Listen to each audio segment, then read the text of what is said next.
ang itsura sa loob ng Bilibid.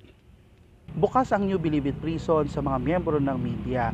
Dito nakakulong yung mga criminals na may conviction ng 3 years and pataas. Itong nakikita natin na parang mga bahay, parang may mga tindahan pa, ay example lang yan ng mga dormitory dito sa loob ng New Bilibid Prison kung saan nakatira yung mga persons deprived of liberty habang tinatapos nila yung kanilang sentensya. Dito sa loob ng New Bilibid Prison, pinapayagan nila magluto yung mga PDL, pandagdag din doon sa kanilang kinakain habang nandito sila sa kulungan.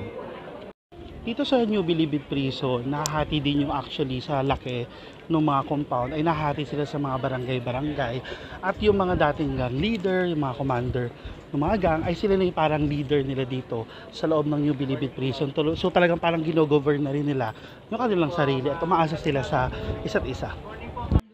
Siyempre dahil mga PDLs ito mga nasa loob ng New Bilibid Prison na hindi sila basta-basta pwede makalabas papunta sa mga ospital kung sakali may emergency man. Kaya dito mismo sa loob ng NBP ay meron silang emergency room kung saan dinadala yung mga PDLs kung sakali meron silang medical emergency. Sa kasalukuyan, problema pa rin dito sa New Bilibid Prison ang siksikan ng mga preso. Kaya naman maraming proyekto ang pamahalaan para i-decongest o paluwagin ang mga prisons. After all, huwag natin kalimutan na ang mga PDLs ay pansamantala lamang na tinatanggal sa society dahil nagkasala sila at meron pa rin silang human rights na dapat alagaan at protektahan ng pamahalaan.